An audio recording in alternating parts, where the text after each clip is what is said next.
From WKGC Public Media in Panama City, this is Creative Conversations, your local source for all things visual and performing arts in the greater Panama City area and along the Emerald Coast. I am your host, Ryan R.L. Terry. Jason Kretzer is out today.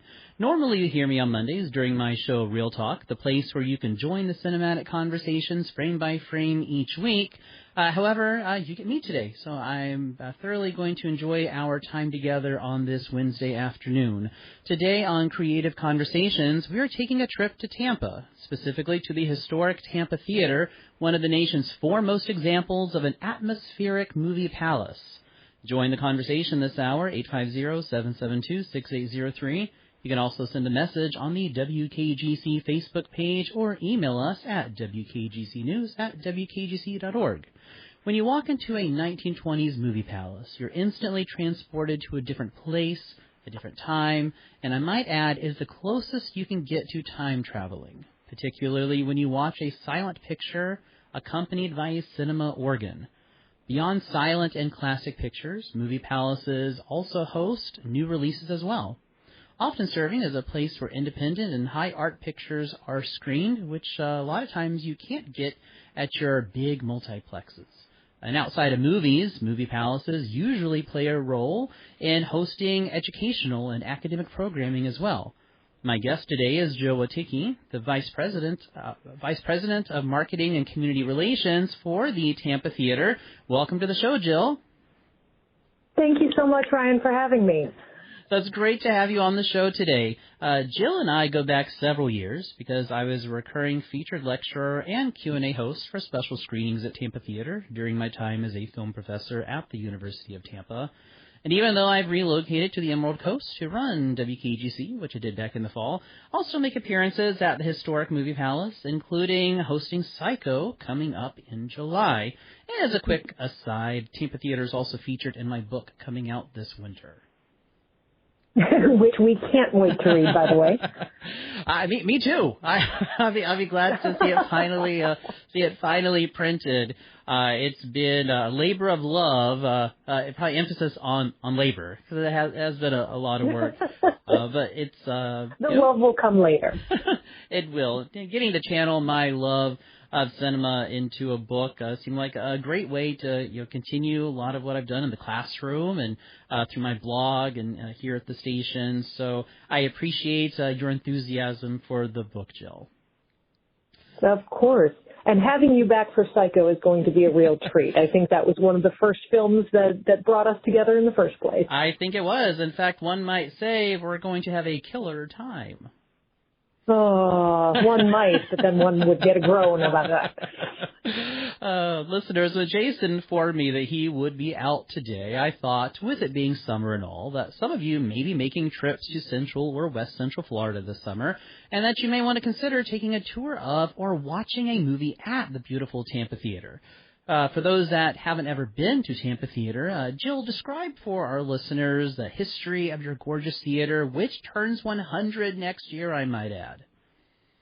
Yes, we are turning 100 years old on October 15th, 1926, which means that when we opened back in 1926, silent movies were the thing. Movies were a relatively new art form, and so movie palaces were a relatively new architectural style. And to paint that picture for your viewers or your listeners of kind of the difference between a movie palace and a movie theater. Movie theaters were around at the turn of the century too, and they were then, as they are now, kind of utilitarian spaces. You had a screen and some seats and, a room in which you could gather, but that was really it. Movie palaces, on the other hand, emerged as a product of the studio system. It was really Paramount and MGM and the big movie studios around that time that were putting the money into these movie palaces. And so whereas they were competing to create the biggest and best and most elaborate films, they were also competing to show them in the biggest and best and most elaborate movie palaces. So these buildings were intended to overwhelm the senses.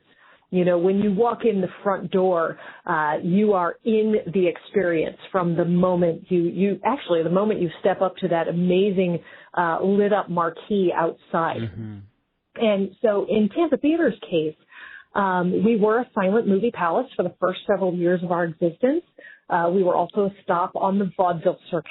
So if you came to a film at Tampa Theater, you were also treated to some of those vaudeville performances, those live performers, as well as all of the newsreels and cartoon serials and everything else that was going on in between screenings of the movie.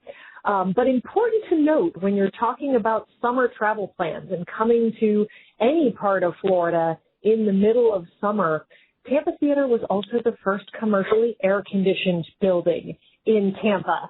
We opened with air conditioning in 1926, and it was just one of the many technological advances at the time that made Tampa Theater a really desirable destination.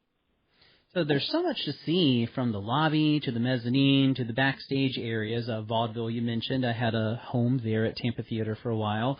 If you could, Jill, can you take our listeners on a tour of the theater? Like, what is some of what visitors to the theater are to expect upon taking a tour? Well, to understand Tampa Theater, and specifically what you're going to see when you come to Tampa Theater, you really have to understand the man who built it. And that was an architect named John Eberson. So at the turn of the century, and that's 1800s going into 1900s turn of the century, again, movie palaces were a relatively new architectural style. As movies were kind of evolving out of that storefront Nickelodeon, out of that, kind of curiosity into a more established art form. So, movies were coming into their own, the studio system was coming into its own, and they were hiring these architects to build these movie palaces. Now, a lot of the architects that were being hired to do that, their background, what led them into the movie palace business was because they had been building the other type of popular gathering space in those days, and that was the opera house. So if you think back to some of the grand opera houses of the late 1800s, early 1900s, and if you can't immediately call to mind your favorite opera house on a Wednesday afternoon, I'll forgive you for that. But they all shared some very similar architectural details. And in that, I mean, many of them had very ornately painted ceilings. They had great big, majestic crystal chandeliers, a lot of marble columns, a lot of heavy wood paneling, a lot of gold leaf in the accents, a lot of red velvet. That was very standard. So a lot of these buildings looked very similar to one another.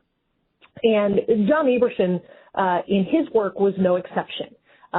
He came to this country in the late 1800s and settled in St. Louis and went to work for an architectural firm that was building those opera houses all up and down the eastern seaboard.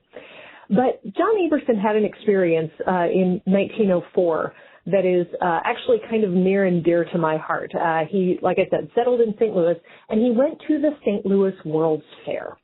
And I grew up in St. Louis, so this is something that we learned about in school, that one of the features of the St. Louis World's Fair was what they called the White City. And they did it again in Chicago during that World's Fair, where they built this entire village, this entire little miniature city out of plaster. And it was lit very dramatically. So it was a curiosity. It was a wonder to the people that were visiting the World's Fair. But in Eberson's mind, it turned a switch for him. It clicked that idea that plaster and light could be combined in a very dramatic, very creative way. So as his architectural style continued to evolve, he eventually kind of made his way to Chicago. He set up shop for himself there, opened his own architectural firm. And that idea of plaster and light became instrumental in building and creating the style that you referenced earlier, the atmospheric movie palace. So instead of ornate ceilings, his atmospheric buildings had a very plain domed ceiling. And instead of the intricate paintwork, it was painted blue. Instead of the big crystal chandeliers, he filled those blue cove skies with little light bulbs that looked like stars. And then instead of all of that marble and heavy wood paneling and gold leaf, he molded everything in these buildings out of plaster. So as you look around Tampa Theater and any of his atmospheric movie palaces of the time, it mimics the look of being in an outdoor courtyard at night. So you see that night sky overhead, and then the walls are topped with what looks like the roof lines.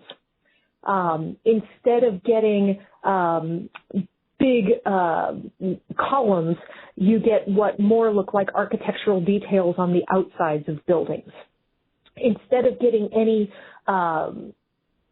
the normal ornamentation that you would see on the inside of a building, you instead have gargoyles ringing the ceiling, and you have replicas of famous statues tucked into coves in the walls.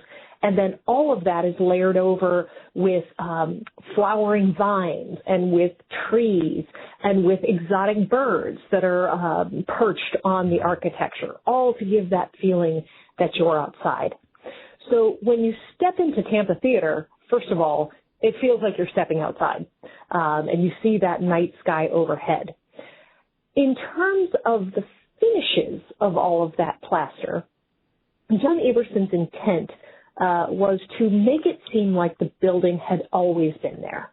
So even on day one, when you stepped into the brand new opening night of Tampa Theater, he wanted the feel of the building to be very timeless, to feel like maybe it had been sitting there for 100 years already, and you were just now stumbling into this kind of magical, timeless space.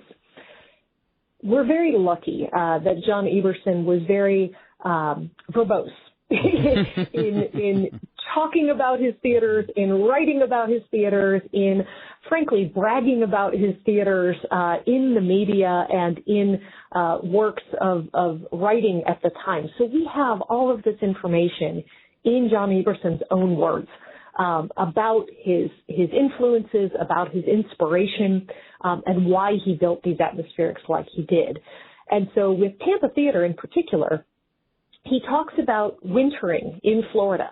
John Eberson was a snowbird, and so he spent his winters in the Tampa Bay area and in Florida.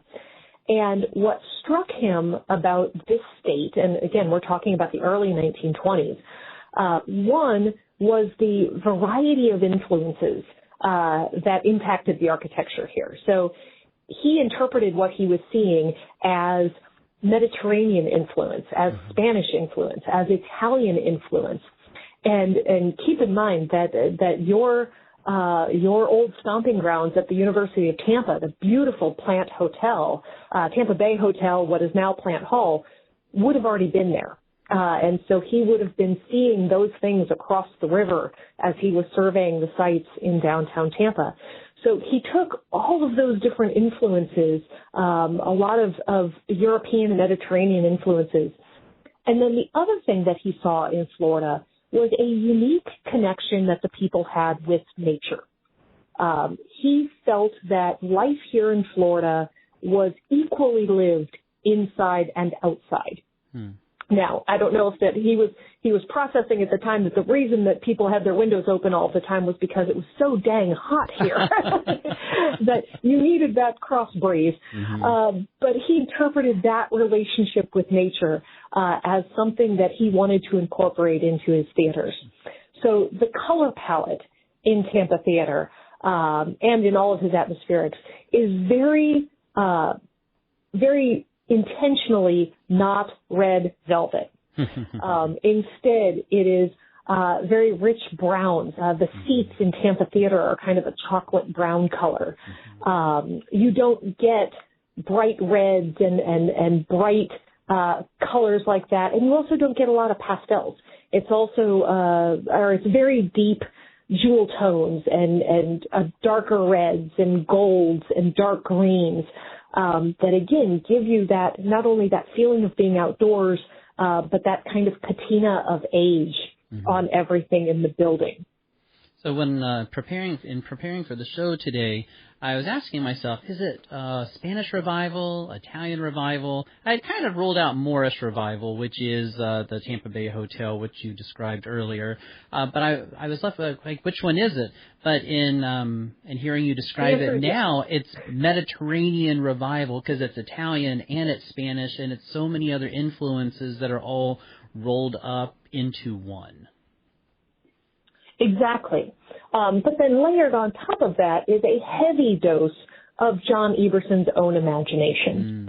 So as you look at the details in the architecture, you know, this particular column may look very Spanish. This particular roof line may look very Mediterranean.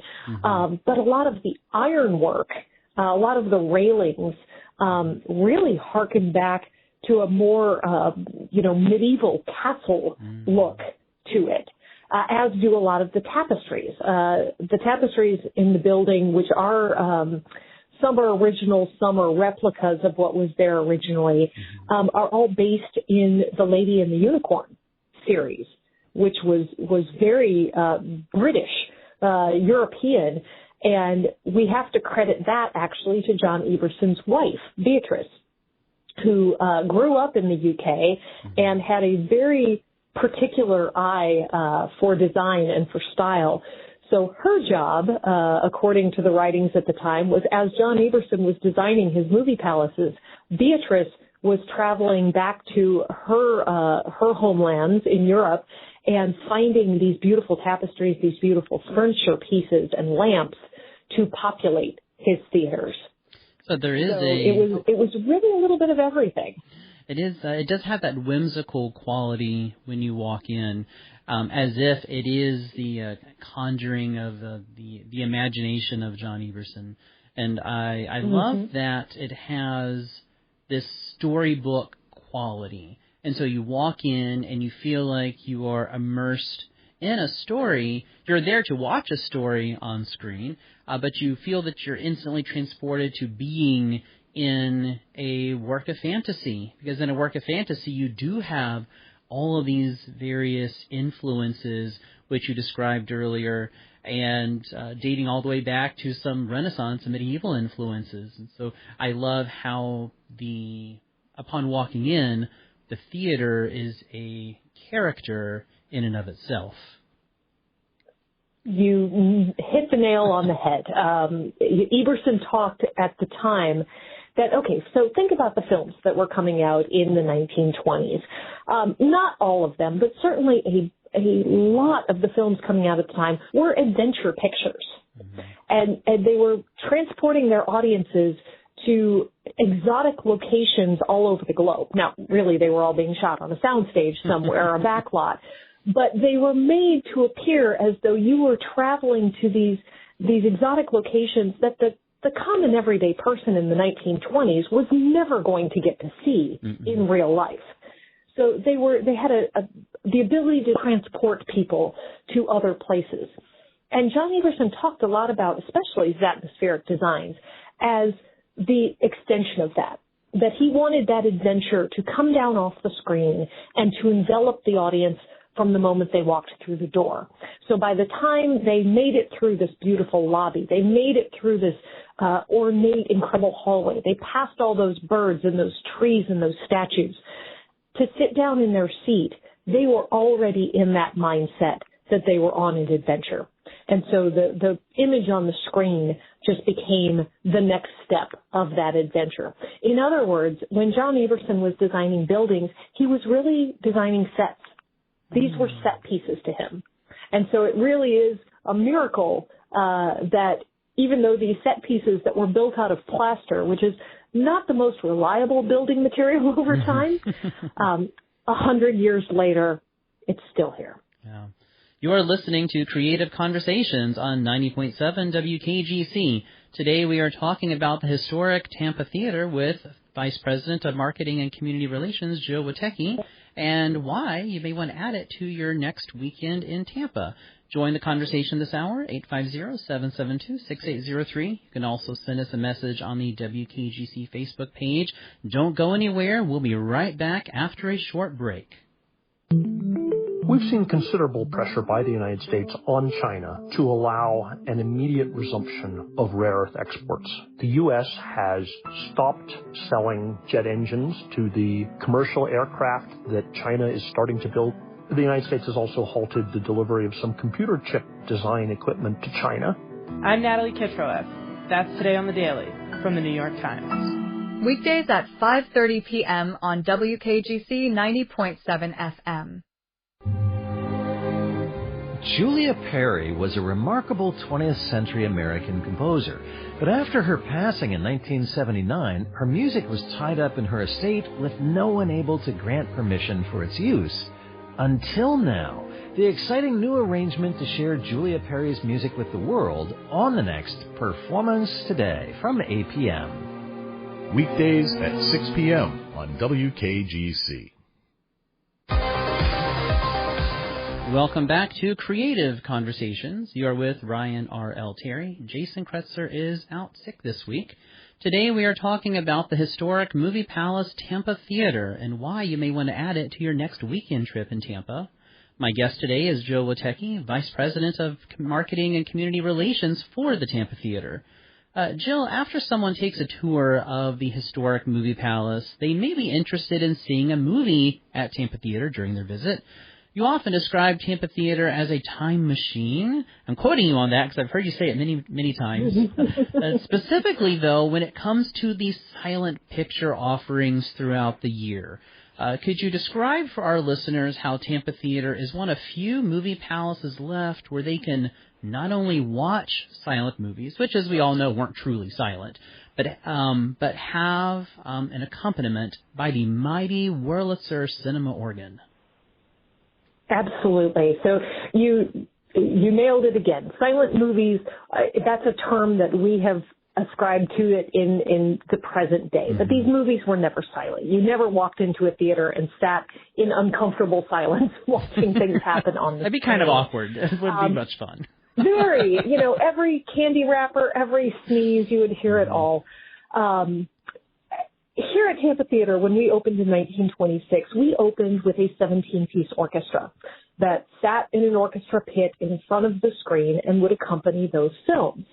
Now, if you came on a Friday night, a Saturday night, an opening night of a big film, you would be treated to that entire orchestra. But incorporated into that orchestra was our mighty Wurlitzer theater organ. And so on a full orchestra day, that organ would be part of the orchestra. It would also provide some of the pre-film entertainment.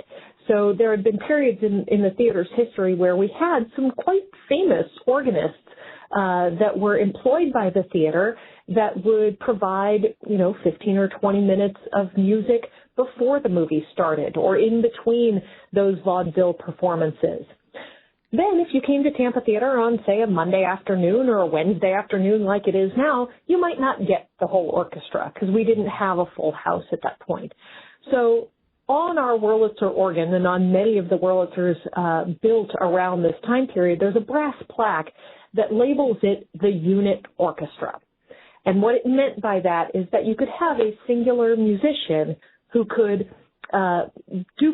imitate the sounds of an entire orchestra.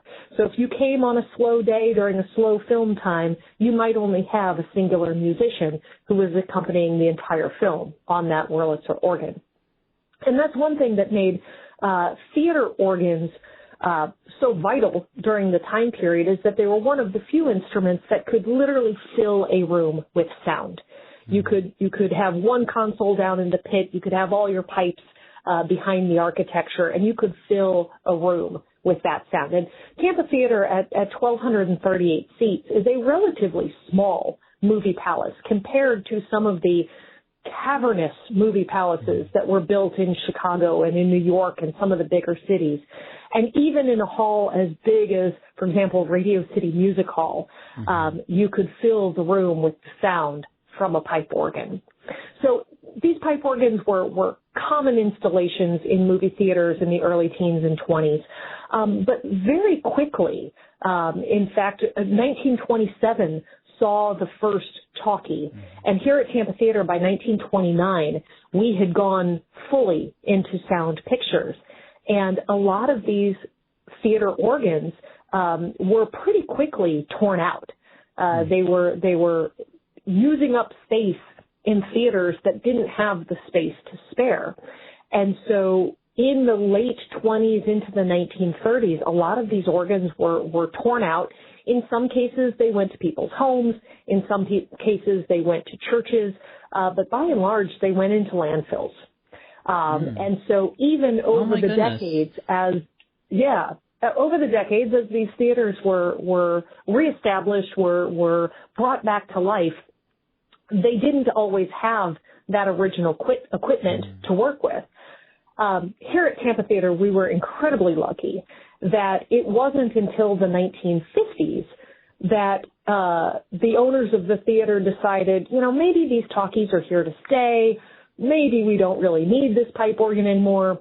And the 1950s were a rough patch for movie palaces in general. And there's a whole history of the cinema industry that relates to that. But basically, in the 1950s, these movie palaces had been kind of torn away from their parent companies, their parent studios. They had to make a profit on their own. They were struggling, many of them, to do that. And so the owners here at Tampa Theater saw the Wurlitzer as a commodity that they could sell, that they could make a little bit of money.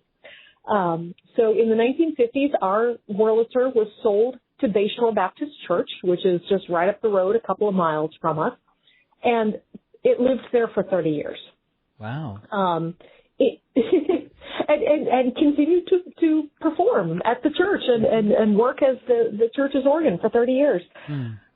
Well, come the 1980s, the church decided that they, too, were ready for an upgrade and were investing in an electric organ, which is a much smaller footprint, much less maintenance, so many reasons that an organization would choose to go in that direction. But by this point, there was a local group of organists called the Central Florida Theater Organ Society that decided to make it their mission to reacquire the Tampa Theater Wurlitzer and reinstall it in its original home. So after a 30-year field trip, the Wurlitzer came back to Tampa Theater. Now, it had grown. It had left us at about 1,200 pipes. It came back to us at about 1,600 pipes. Oh, my goodness. So it had gained some functionality while it was gone. And that also required, a bigger blower motor for the air pressure that it needed. We needed a different console that had enough buttons to control all of that. But this group was able to find a 1926 console that, that's all the keyboards, all the controls for the organ. And so once again, in the mid-'80s, the theater had its organ back. And ever since then, we have found ways to incorporate the organ into our programming, be it a pre-show concert, 15 or 20 minutes of music before a classic film, or, like you said, those silent films.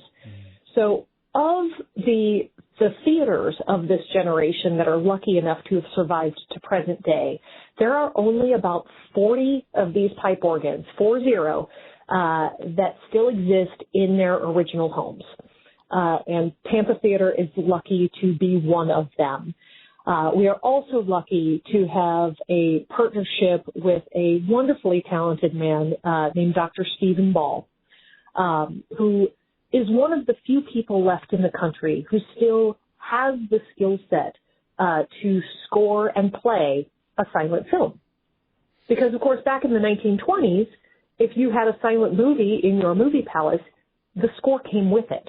your organist and your orchestra were learning the music that came with the film.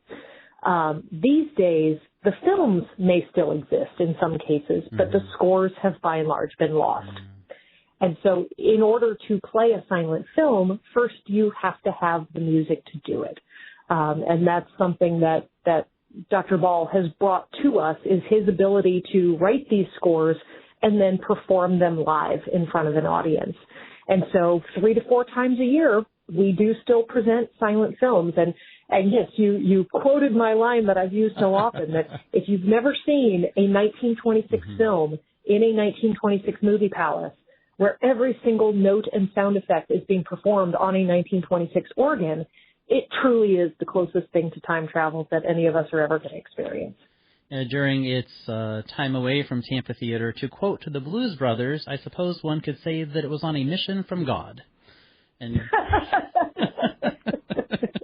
and that would get you a laugh, not a groan. Good job. So Tampa Theater boasts a wide variety of program offerings. Silent pictures representing only one of the many types of programs. You also feature retrospectives and other classic films.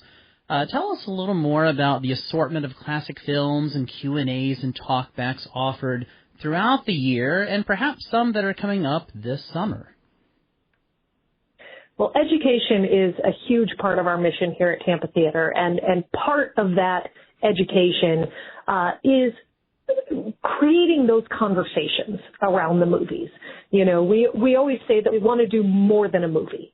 Anybody can show a movie. How can we make that experience even that much more special and memorable? And one way to do that is by bringing experts from the community, like yourself, like our other film professors, like our other film critics here in the Tampa Bay area, to come do those talkbacks after the film.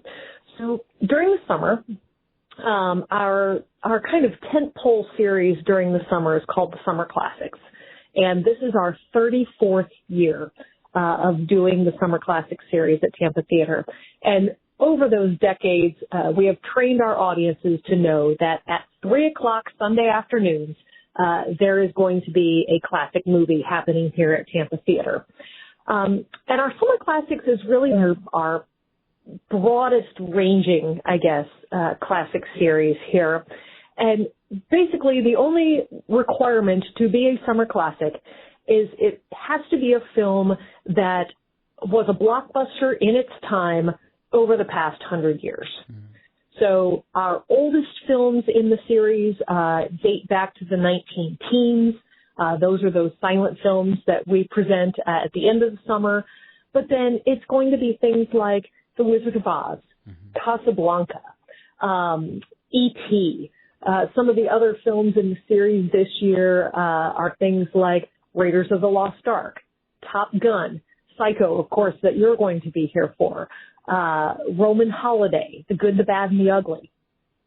Some of these are films that are celebrating milestone anniversaries this year.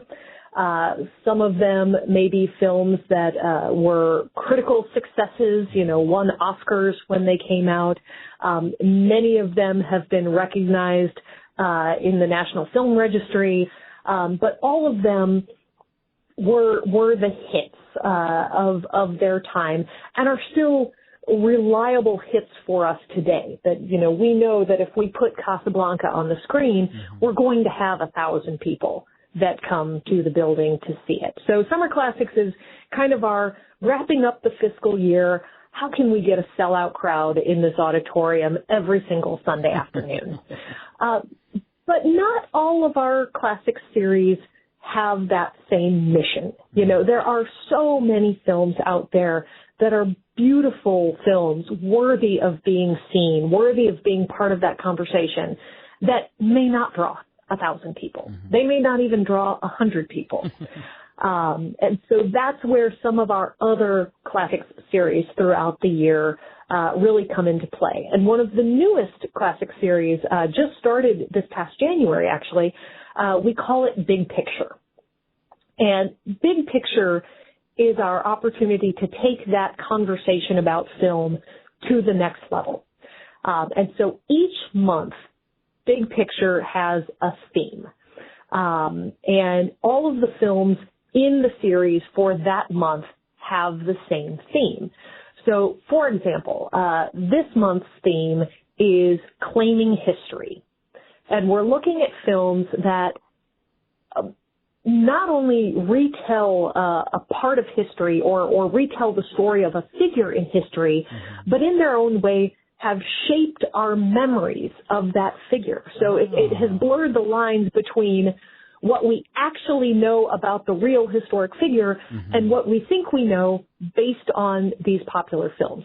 So we started claiming history with Marie Antoinette, and coming up actually next Wednesday evening, is Amadeus, which many people have seen, and many people peg what they know about Mozart to that film, where we know that a lot of what was in that film was true or was based in truth, but a lot of it was wild speculation or just straight up fiction. Yeah.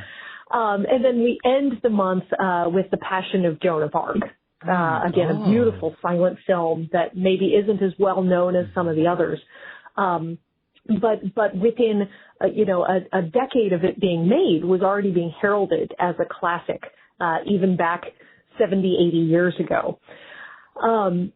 So putting these types of films together starts to create a narrative over the month that we can continue that conversation from week to week about how these films were created, how they make us feel, and what their place was in the history of the movie industry.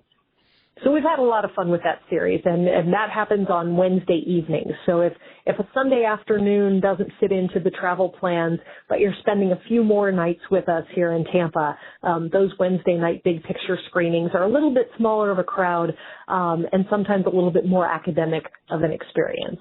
Oh, what a fantastic idea. I love exploring that singular topic from a variety of perspectives, and that both more contemporary films and classic films are included.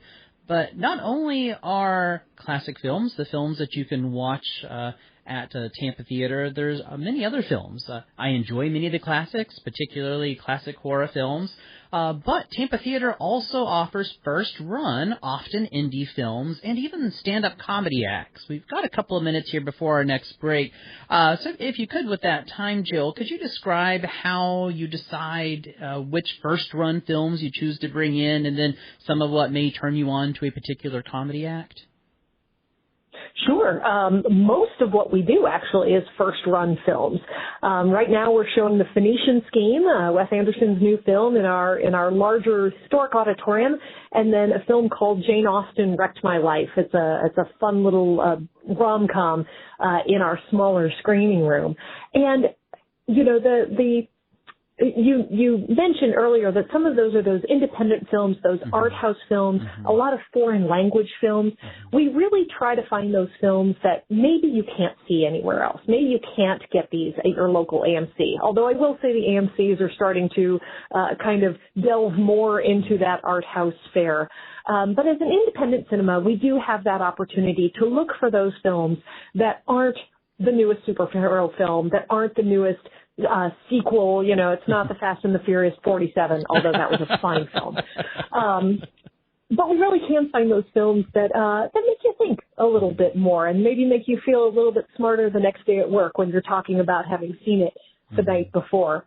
And then you mentioned our stand-up comedy. Our beautiful, intimate little 1,200-seat venue has really become a favorite for stand-up comics and for small bands. So over the years, our stage has hosted notable names like David Byrne, like Harry Connick Jr., like Lily Tomlin, like B.B. King, some big names that are really creating that small, intimate venue to connect with their audiences. So you're listening to Creative Conversations on 90.7 WKGC. We're talking about the historic Tampa Theater with Vice President of Marketing and Community Relations, Joe Witecki, and why you may want to add the theater to your next weekend in Tampa. If you want to join the conversation this hour, call 850-772-6803. Don't go anywhere. We'll be right back after a short break. This Friday, WKGC is tipping our hat and raising our mics to all the amazing dads. Join us for WKGC's Father's Day Salute. Shout out to the fellas this Friday, June 13th from 12 to 3 p.m. Now you can call in, send a shout out, or come into the studio and grab a handmade get right here at WKGC 90.7 FM. Consider how much easier it is for us to travel today than it was 50 years ago. It's easy to forget just how little information there was for travelers. Examine how tourism works today and hear how slow travel helped to reveal a curious tale of colonial greed in Africa. They began to open up in a way that I would never be able to find in the libraries. Never. On the next Travel with Rick Steves. Sunday afternoons at 2 on 90.7 FM, WKGC, Panama City. Welcome back to Creative Conversations. You are with Ryan R.L. Terry. Jason is out this week. Today we are talking about the historic Movie Palace Tampa Theater and why you may want to add it to your next weekend trip in Tampa. My guest today is Joe Witecki, Vice President of Marketing and Community Relations for the Tampa Theater. Before the break, Joe, we were talking about the different entertainment and arts offerings at Tampa Theater, but now I'd like to highlight how Tampa Theater continues to grow nearly 100 years later. You've recently expanded your footprint, so could you tell us a little more about that? We are thrilled that over the past year, just about a year ago last week, we opened our first expansion in Tampa theater history. So anybody listening that has ever worked in a historic building or maybe renovated a historic home knows the challenges that come with an historic building.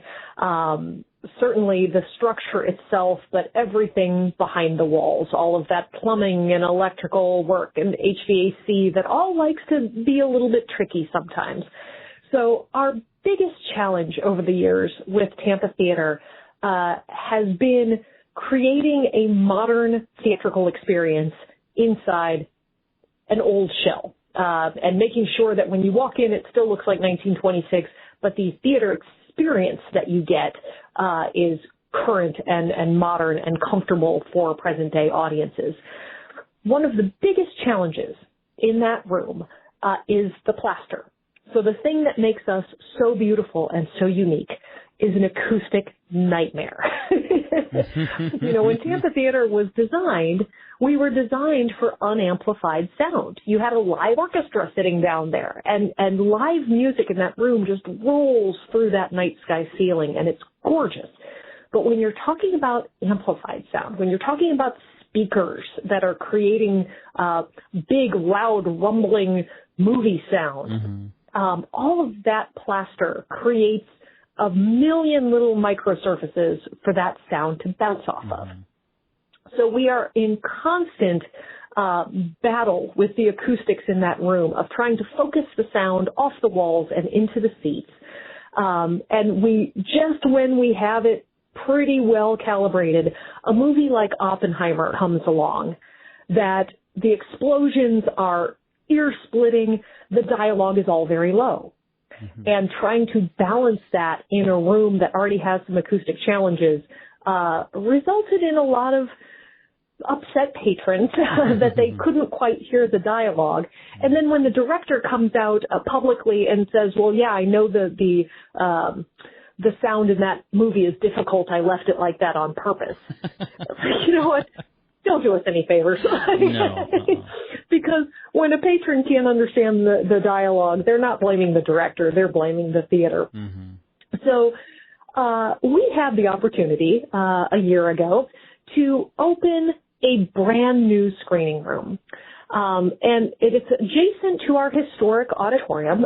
It's actually what used to be a flower shop. It's a little storefront that is right next to our box office that had been a tenant of Tampa Theaters for a long time.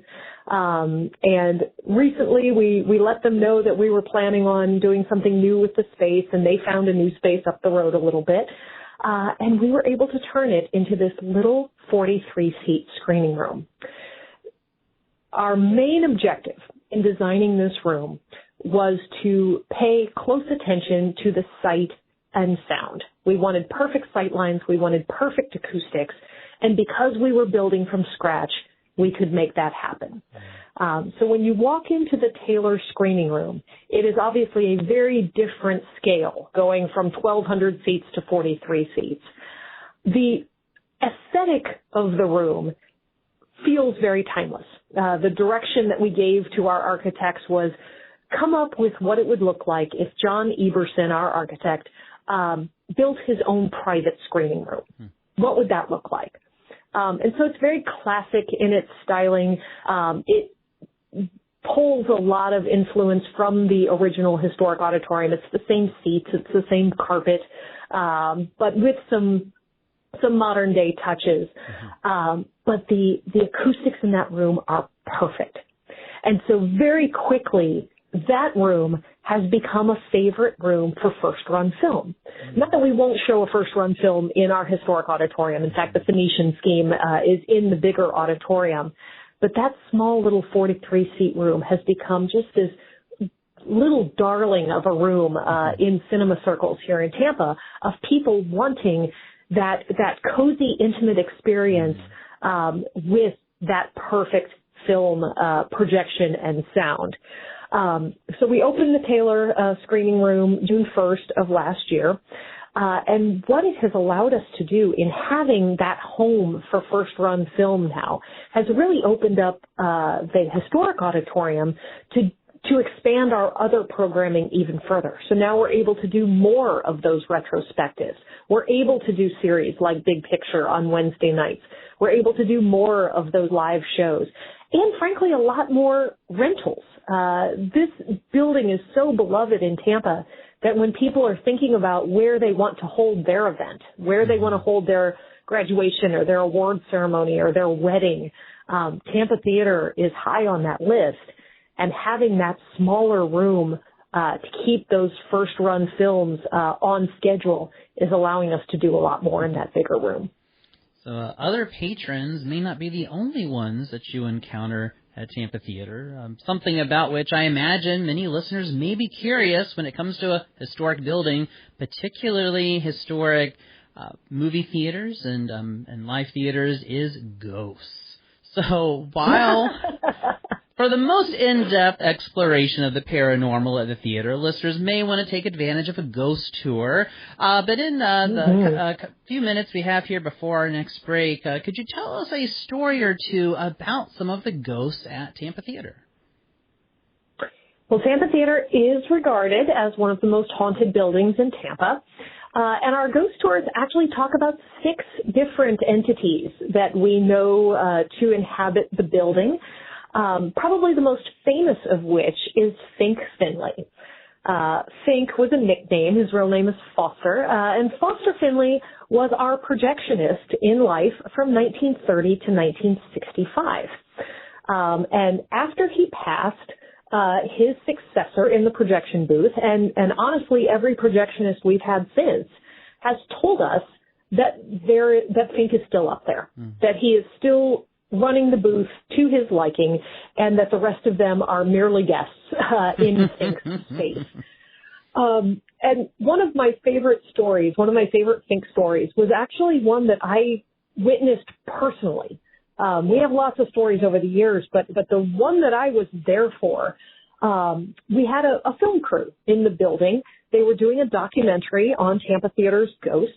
And by the way, it's called Ghosts Behind the Screen. I think it's still out there on Tubi if you want to look it up. But the group was in the building, and they had asked us to invite along a local paranormal investigative group. So we were investigating the building. The film crew was following it.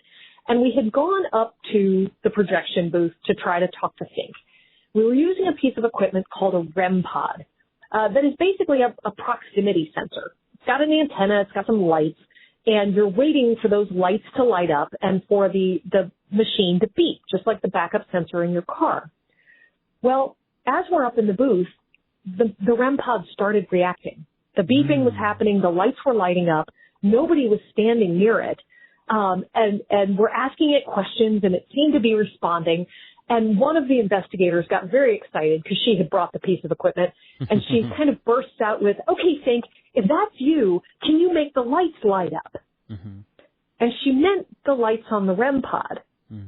But what happened instead is that all of the overhead lights in the booth turned on at once. Ooh, and that actually takes two different light switches in two different parts of the room. Ah. So they all came on. The film crew got it all on camera. The paranormal investigators were delighted. And yours truly was like melting down the wall in the corner because it was the scariest experience I'd ever had in this building. Oh, my goodness. Well, listeners, we are coming up on our last break, but we still have a few more minutes of our creative conversation with Joe Witecki of the historic Tampa Theater to come. Keep the dial or stream right here on 90.7 WKGC Public Media. We'll be right back. WKGC brings you Jazz in a Minor Key. Taste of the ever-evolving jazz scene for your workday afternoon. You'll hear standards along with tracks from contemporary jazz artists. It's your little jazz club on the radio. Jazz in a Minor Key airs Monday through Friday afternoon on your local public radio station, WKGC 90.7 FM and HD. Weekdays at 1 p.m. on WKGC. There's a whole world of manufacturing I learned about the other day. Trusses. Big triangles that hold up your roof. Inside a Utah truss plant, working hard to keep up. Next time on Marketplace. Weekdays at 5 p.m. on WKGC. Let's breathe. Deep inhale. Extend your spine. Exhale very slowly. Find mental health resources at loveyourmindtoday.org. This message is brought to you by the Huntsman Mental Health Institute and the Ed Council. Welcome back, listeners, to Creative Conversations. You're with Ryan R. Altieri. Jason Kretzer is out today.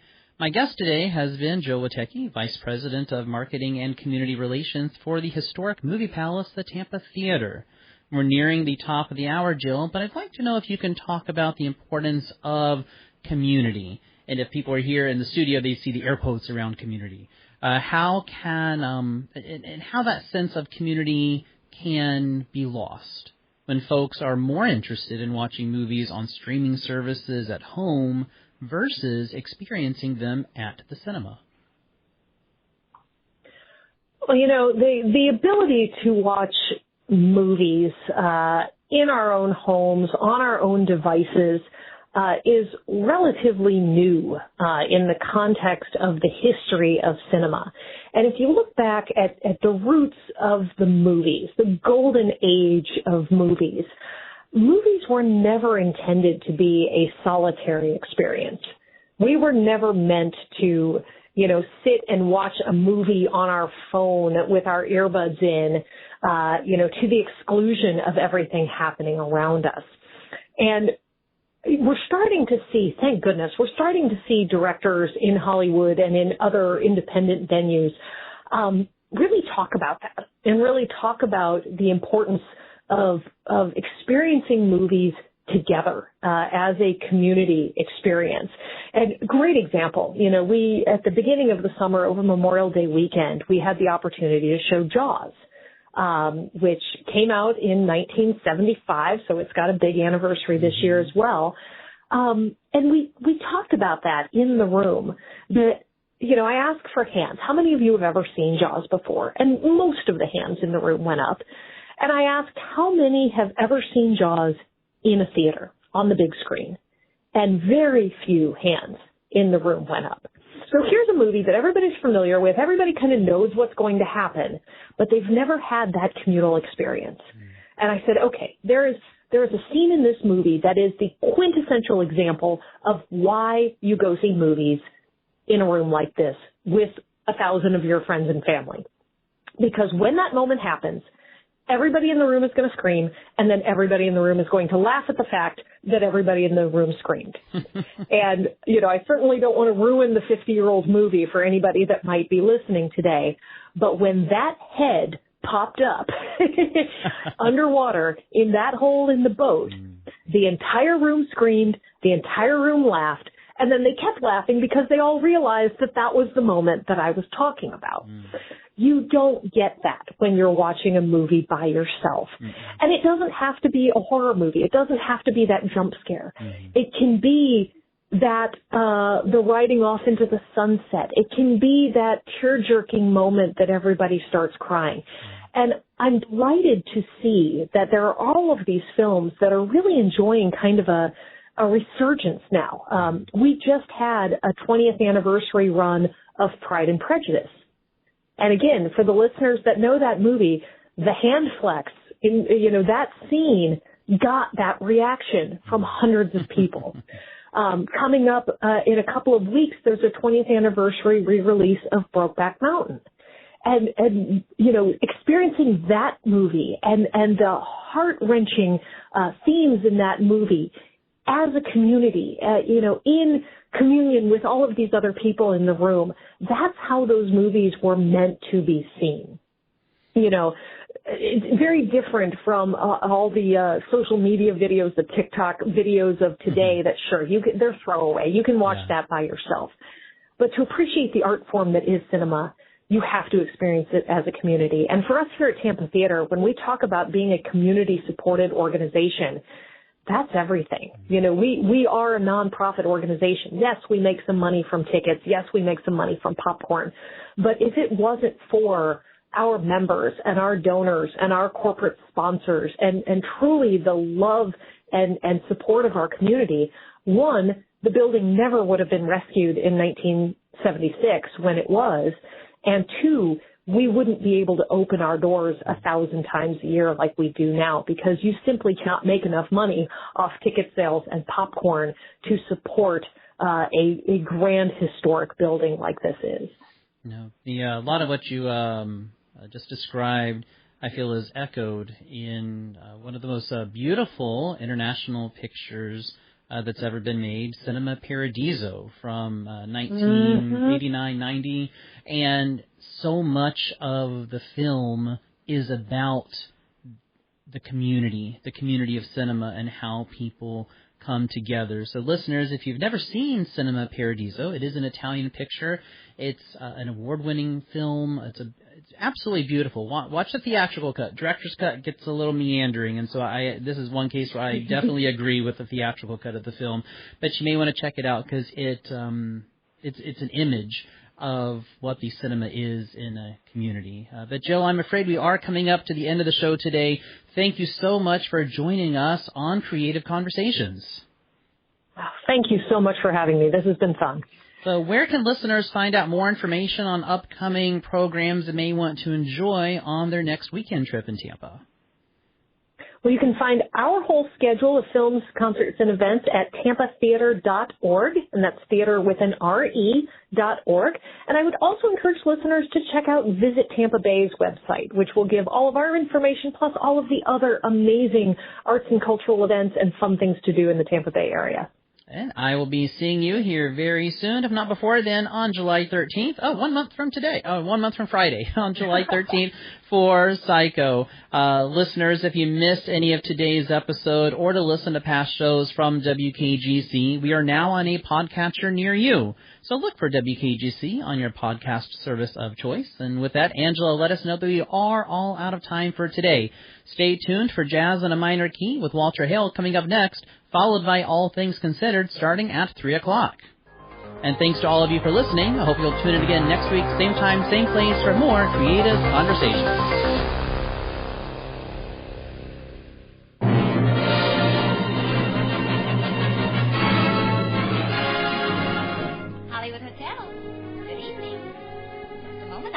Hooray for Hollywood, that's gooey valley, hooly Hollywood, where any office boy or young mechanic can be a panic with just a good-looking plan. And any shop girl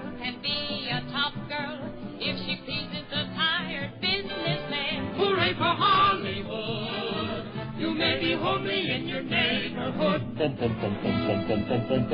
Be an actor, see Mr. Factor, you make your kisser look good.